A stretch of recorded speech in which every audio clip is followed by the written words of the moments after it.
Bonsoir à tous et vraiment ravi de vous retrouver pour un nouveau numéro de Monde des Arts avec un chiffre pour commencer, 0,3%. Le handicap, tenez-vous bien, occupe 0,3% du contenu de l'ensemble des médias en Belgique. La photo publique, eh bien non, pas vraiment. Le film Hors Norme, par exemple, de Nakache et Toledano, vous l'avez peut-être vu, eh bien fin octobre, à peine sorti, il avait déjà engrangé plus de 600 000 entrées, se hissant juste derrière Maléfique, Abominable et Joker. Comme quoi, par les temps qui courent au cinéma, eh bien, il vaut mieux être hors norme.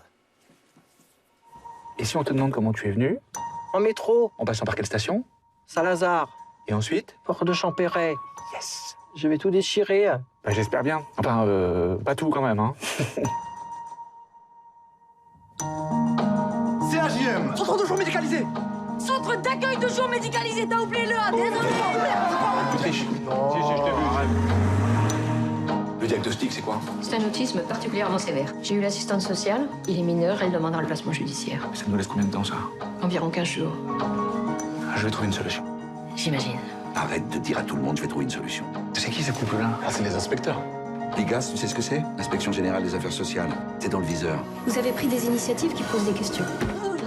Nous avons à charge de revenir à une situation qui donne plus de sécurité. Cette association répond aux besoins dans l'urgence. Elle accepte des patients que la société refoule ou qui semblent impossibles à améliorer.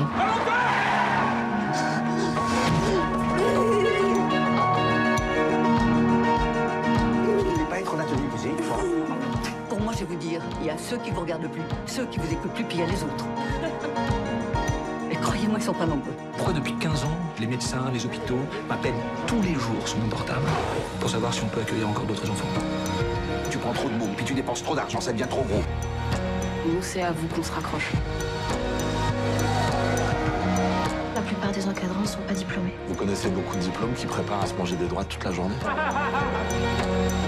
L'alternative, tu la connais? C'est la fermeture. Est-ce que je peux mettre ma tête contre ton épaule? Oui, allez, vite fait. Voilà, hors norme. Et je vous présente mes invités qui sont autour de cette table. Je suis ravi de recevoir Karen de Padua. Tout d'abord, bonsoir Karen. Bonsoir. Vous êtes comédienne, actrice. On vous a vu cet été, on a pu vous voir cet été. En tout cas, ceux qui vous ont pas vu ont raté quelque chose. Dans Gelsomina, d'après Fellini, c'était au Festival de Spa, si je ne m'abuse. À vos côtés, Joseph Skor. J'espère que je ne vais pas écorcher votre nom. Skovanek ou Chovanek? Skovanek. comme vous voulez. Tout le monde m'appelle Joseph. D'accord, alors on va dire Joseph. Alors vous êtes écrivain, Joseph, vous êtes philosophe, vous êtes aussi un grand voyageur et vous militez un petit peu pour la cause autiste, on aura l'occasion d'en parler. En face, Françoise Dalle. Bonsoir Françoise. Bonsoir. Vous êtes la bruxelloise du Tour, comme on dit, vous êtes la locale du Tour, vous êtes directrice du CREAM Bruxelles, merci d'être là. Et puis à vos côtés, Luc Bolland. Bonsoir Luc, Bonsoir. on est ravis de vous avoir également. Vous êtes très occupé aujourd'hui, en ce moment d'ailleurs, puisque vous êtes directeur artistique du TEF, c'est le The Extraordinary, j'arrive jamais. The Extraordinary Film Festival. Voilà, c'est plus simple quand c'est vous qui dites. Vous avez vu Hors Norme? Quelqu'un a vu Hors Norme ici? Oui, moi je l'ai vu, Oui. oui, évidemment, Oui. on passe ce soir. Alors, bon Voilà. film? Bon Pardon film ou pas? Excellent film, mais Bien. vraiment excellent film, très juste. C'est pas une grande comédie à la façon d'Intouchable, mais je trouve que non, à Ouais. tout point de vue, c'est un très grand film. Alors, vous parlez d'Intouchable, on se souvient tous, je crois, tous, de ce premier film, enfin en tout cas de ce film de Nakache et Toledano. 30 millions d'entrées, ça fait rêver. Un des 10 films français les plus vus, tout de même. Et puis chez nous aussi, le 8e jour, ça remonte un petit peu. Le 8e jour, c'était dans les années 80, si je ne m'abuse. Oui. 86, avec Daniel Auteuil et Pascal Duquesne qui se partageaient le prix d'interprétation au Festival de Cannes. C'est un grand moment, on voit l'affiche, on se souvient aussi de cette affiche. Françoise Dalle, il y avait toute une équipe du CREAM d'ailleurs qui avait participé à ce film, dont Pascal Duquesne. Ce film, il a marqué un petit peu le CREAM, on en parle encore aujourd'hui? C'est un moment important pour le CREAM et Pascal Duquesne est d'ailleurs toujours dans nos... Oui, dans vos murs. Dans nos murs pour toutes ces expériences. Il a 50 ans, vous m'avez dit. Je me permets de le dire parce que comme ça, on se En situe tout dans cas, le temps. il approche des 50 ans. Oui, il approche, ouais. Et oui, c'est un moment important pour le CREAM qui, depuis, a continué son action au niveau des ateliers. Enfin, ça, j'aurais peut-être l'occasion de développer. Mais enfin, ça a été... Luc Bolland, bon, ce film-là, évidemment, ne passe pas dans le festival, parce qu'on va en parler, il y a une foule de films, et puis on en tourne plein, donc il n'y a pas de raison de passer des anciens films. Mais ça, il y a eu un tournant quand même avec le 8e jour. Je pense, non. Honnêtement, je dirais c'est Intouchable est le vrai tournant. Ah ouais. Je vois au niveau de la sélection du festival, on est passé à 120 films en 2011, à 830 maintenant. Donc le succès du box-office d'Intouchable a vraiment éveillé la curiosité presque cupide, je dirais, des producteurs qui se sont dit, tiens, il y a un sujet intéressant. Ça veut dire que le regard sur le handicap, Joseph, je me tourne vers vous, est en train de changer dans le public, puisque ces films fonctionnent. Oui, et Luc a parlé du nombre de films qui se sont présentés, mais je mettrai aussi l'accent sur le nombre de personnes qui viennent. Et là aussi, je crois que le festival bat tous ses records. De public, oui. On voit qu'il y a une inflexion vraiment majeure, que le grand public s'intéresse à ces questions et que d'une certaine façon, si on me permettait d'être provocateur, parfois le grand public est bien plus sensibilisé que les élites ou dites élites. C'est très intéressant, c'est un mouvement vraiment démocratique qui se met en place. Les regards changent, vous le sentez aussi, Karen Lepadua, à oui, titre bien personnel sûr. même. Moi, je pense que les regards changent. Moi, je pense que on ne voit pas beaucoup d'handicapés dans les médias parce que j'ai l'impression que le handicap fait peur. Ouais. Mais en quelque part, de plus en plus, et c'était aussi un peu mon objectif en tant que comédienne quand j'ai commencé ce métier, d'ouvrir les esprits et d'essayer d'arriver à ça. Et oui, je pense que ça, on est en train de changer, ouais. Bon, bah tant mieux, il y a un peu de positif. Je voudrais qu'on parle 2 secondes de l'autisme tout de même. Joseph, on s'éloigne un petit peu du cinéma. Il y a une personnalité évidemment que tout le monde connaît, c'est Greta Thunberg, qui, là on n'est pas dans le milieu artistique, mais quand même, est-ce que par exemple quelqu'un comme ça dont tout le monde parle, dont on sait qu'elle est autiste, est-ce que ça fait bouger aussi le regard qu'on peut avoir sur handicap? Si j'ose dire, Madame Thunberg nous fait plus connaître l'autisme que le réchauffement climatique. C'est vrai, parce que en fait, ce qui est médicalement considéré comme des déficiences, ce sont ses forces à elle. Le fait qu'elle parle toujours de la même façon, qu'elle soit face à un mendiant ou face à un roi. Le fait que, par exemple, elle ait un centre d'intérêt auquel elle consacre sa vie, et surtout son honnêteté. De nos jours, les gens sentent quand quelqu'un ment ou quand la parole n'est pas vraie. Avec elle, il n'y a pas de conte caché aux îles, je ne sais quoi, voyez. Et cette parole vraie, on la retrouve au festival. Et c'est ça, je crois, fondamentalement, au-delà des histoires dessous, qui véritablement plaît aux gens. Et la place des personnes handicapées dans les médias, je crois, est indispensable pour l'avenir. Il y a le cinéma, il y a la scène, il y a aussi les séries, parce que ça, c'est quelque chose que les gens regardent beaucoup. Il y a une série en ce moment, Atypical, je ne sais pas si vous connaissez, qui cartonne sur Netflix, et c'est l'histoire d'un jeune autiste avec son quotidien, quand il tombe amoureux d'une fille, etc. Ses relations avec ses parents, puisque c'est un ado. On va regarder la bande-annonce, un morceau en tout cas de la bande-annonce de cette série, puis on continue à en parler après. Alors Sam, comment s'est passée ta séance avec Julia aujourd'hui? Julia pense que je devrais me jeter à l'eau et avoir des rapports sexuels avec quelqu'un. Enfin, la partie sur le sexe, c'est moi qui l'ai ajoutée. Je suis un mec bizarre. Enfin, c'est ce que tout le monde dit. Parfois, je comprends pas ce que les gens veulent dire quand ils parlent. Les personnes souffrant d'autisme flirtent, tu sais. Les filles ne me remarquent jamais vraiment. Je suis pas doué pour reconnaître les signaux. Elle arrête pas de te sourire. Tu dois le réduire de 70%. Casey, pourquoi ma liste me dit enlève le balai que t'as dans les fesses? J'en sais rien, mais si c'est sur ta liste, c'est que tu dois le faire, non? Je trouve pas mes pantalons de travail. Oh. Sam va sortir avec des filles. Tous les deux, on avait le même âge quand on s'est rencontrés. Peut-être qu'il est temps qu'on relativise un peu. Tu veux savoir comment voler une fille? Bah alors allume ton GPS parce que je t'emmène à Canonville. C'est pas un endroit qui existe. Non! Je vais pas faire ça! Il existe des stratégies que je... Voilà, ça c'est Atypical, c'est sur Netflix. Vous connaissez cette série, Joseph? Non, je ne regarde pas les séries, désolé, mais je les connais indirectement parce que les personnes m'en parlent. Ouais. Et de plus en plus, on constate que le handicap est présent dans les séries, dans le cinéma. Pourquoi aussi? Parce que tout simplement, c'est une source d'inspiration. C'est une exploration de l'univers des possibles. Et pour les scénaristes, c'est vrai que c'est une mine parce que Françoise Dalle a une personne handicapée, c'est une personne qui doit dépasser certaines limites, aller plus loin. Enfin, je veux dire, il y a des choses à raconter, que ce soit d'ailleurs en théâtre ou au cinéma. Mais je pense que comme dans tout milieu artistique, l'artiste, puisqu'on va parler artiste, l'artiste doit d'abord découvrir un peu son potentiel, sa sensibilité, mettre des mots ou des gestes là-dessus. Puis il y a tout ce temps de formation et de compréhension, et puis après il y a ce temps de réappropriation où un geste appris peut devenir un geste tout d'un coup naturel. Même au-delà du naturel, réapproprier un geste qui peut devenir incontrôlé même. Et c'est tout ce cheminement que nous, artistes, on met en route, et les personnes porteuses d'un handicap mental qui fréquentent nos ateliers ont exactement les mêmes paramètres, je veux dire. Ils doivent se trouver, c'est à partir de leur potentiel qu'ils construisent quelque chose, qu'ils confortent quelque chose, et puis qu'ils se réapproprient pour devenir leur expression propre. Le handicap physique, c'est quelque chose qu'on doit surmonter encore plus, si je puis dire. Vous voyez ce que je veux dire, Karen? Oui, bien sûr. C'est-à-dire qu'on doit 2 fois plus s'imposer pour exister.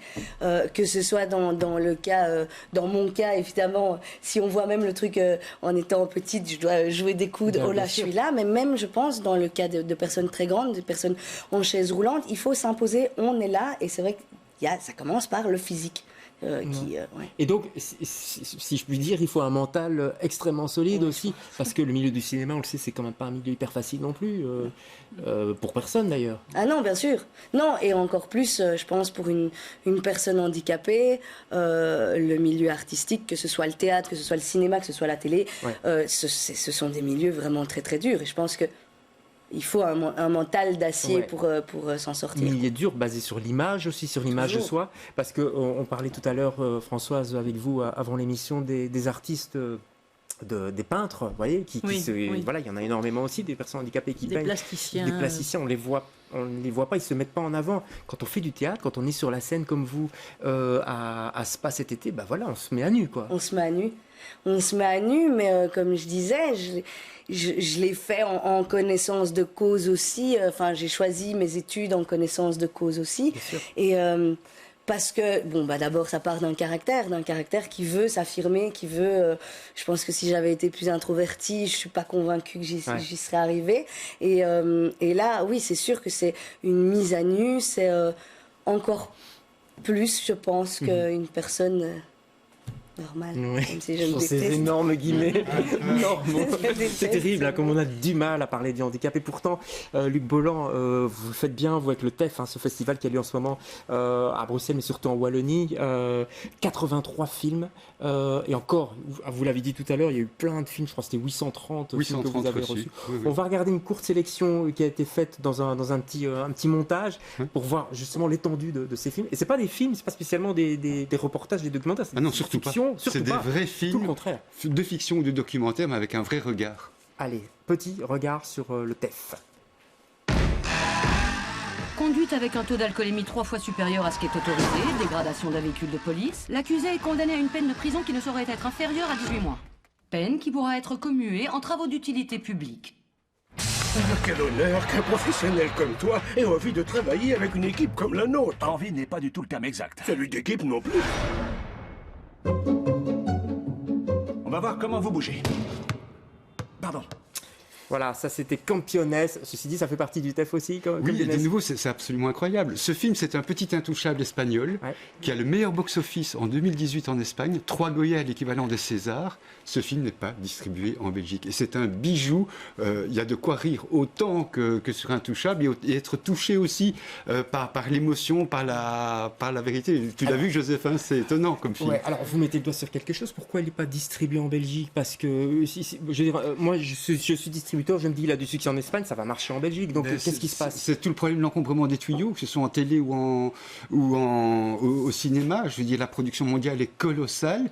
Et donc amener un film qui risque, comme le disait Karen très bien, qui peut faire peur parce qu'on va parler du handicap, etc., on va plutôt miser sur Ocean 12 ou 13 ou 15 ou que sais-je, où on est sûr que le public viendra en salle.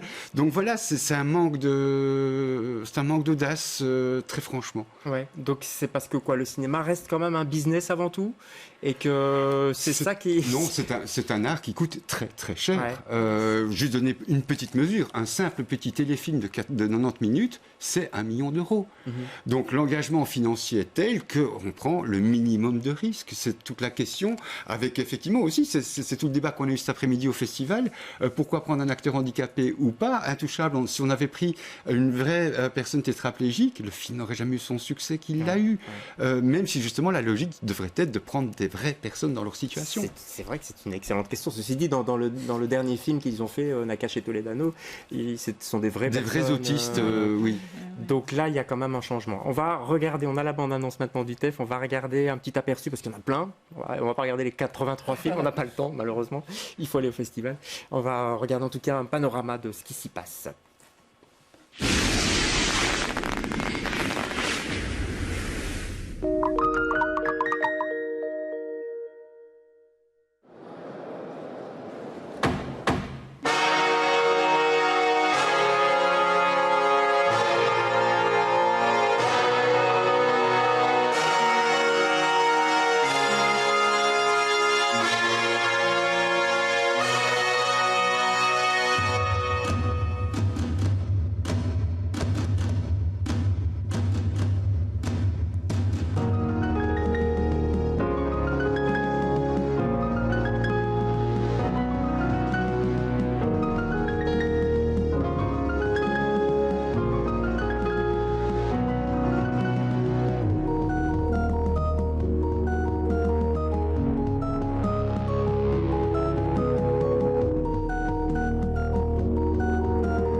Et voilà, ça continue comme ça, il y a toutes sortes de films, des documentaires aussi, des films d'animation, on le voit pour l'instant derrière nous, c'est une richesse incroyable. Beaucoup d'humour aussi, je trouve, on a pu en capter... Jusqu'au politiquement incorrect. Jusqu'au politiquement incorrect, allons-y complètement. Allons-y. On va pas se gêner. L'humour, Karen, ça sauve quand même. Vous faites tout le temps d'humour, je vous suis sur les réseaux sociaux, je rigole, je me marre chaque jour, quoi. Ah oui, non, mais bien sûr, c'est une façon de, je veux pas dire de survivre, parce que ma vie n'est pas à ce point-là, je ne survis pas, mais oui, en effet, c'est une façon d'en rire, et puis ça me permet de rire de tout, parce que je pense qu'on peut rire de tout, il y a juste une façon de le faire, et donc oui, ça c'est primordial. Mais ça sauve des moments de déprime, parce que j'imagine qu'il doit y avoir des moments de déprime, bien évidemment. Sûr. Ouais. Bien sûr, ça sauve des moments, des coups de mou, que ce soit dans tout, que ce soit dans la vie privée ou que ce soit dans mon métier. Les coups de mou sont difficiles parce qu'on, les 3/4 du temps, rapport avec ça aussi, avec le handicap. Et donc, du coup, oui, c'est sûr que du coup... on rit un peu et hop, hop, hop. Joseph, est-ce que dans le monde de l'autisme, si je puis utiliser cette expression un peu bête, mais est-ce qu'il y a de l'humour ? Oui, tout à fait. L'humour, premièrement, on peut l'apprendre et surtout, on peut s'en servir pour créer du lien. Il est, je crois, biologiquement impossible de haïr quelqu'un qui vous fait rire. Dès lors qu'on a compris ça, eh bien, on a tout intérêt à devenir humoriste. J'ai eu la chance de fréquenter à travers le spectre du handicap des humoristes extraordinaires, des gens qui avaient travaillé cela juste pour se faire accepter. Et d'une certaine façon, dans ma vie, j'essaye de les imiter. Je ne parviens pas à leur niveau, mais je crois que certains humoristes non handicapés ne font pas rire les gens. On les voit parfois dans les médias, mais pour avoir du vrai humour percutant, comme le disait Luc, hors norme dans tous les sens du terme, eh bien, on peut avoir recours un peu à cet univers, ce bouillonnement du handicap. Avec le risque peut-être, Françoise, vous qui suivez avec le CREAM souvent des ateliers théâtre, etc., de de se caricaturer, non? Est-ce qu'il n'y a pas ce risque-là non plus que ça devienne un humour, mais un peu, voilà, le public va rire de handicapés, non? Non. Il n'y a pas ce risque-là? Non, c'est fini? Je ne pense pas. Je pense que les comédiens, quand ils jouent sur scène, ils ont ce jeu ils développent ce jeu d'acteur et mais de nouveau, c'est comme tout artiste, ils s'impliquent complètement dans leur rôle et dans leur et avec beaucoup de force et justement cet humour qui est une forme aussi de liberté. Je pense que c'est un art vivant, c'est l'art vivant qui manque parfois dans des pièces un peu plus classiques et un peu plus... Comme l'aurait dit Coluche, quand tu as fini de surprendre, c'est que tu es mort. Une grande phrase. Écoutez, je cherchais une phrase pour conclure. Je l'ai. Merci Joseph. On va conclure. Je rappelle quand même le TEF, si vous nous regardez en dehors de Bruxelles, que ça continue jusqu'au vendredi. Luc, on est bien d'accord? Lundi. On a commencé aujourd'hui. C'est donc jusque lundi à Namur au Delta. C'est 53 séances et ça vaut vraiment le détour. www.tefff.be. C'est facile à et ça cartonne, on a plus de 5300 réservations en vue au festival, ça s'annonce bien. Longue vie au TEF, longue vie au cinéma avec des personnes handicapées ou pas, et vive la création. Merci à tous les quatre d'avoir participé à cette émission, merci vraiment. On vous laisse retourner, je crois, à Namur, vous êtes assez pressés au gala. Et on se retrouve quant à nous jeudi prochain pour un autre Monde des Arts. Bonsoir.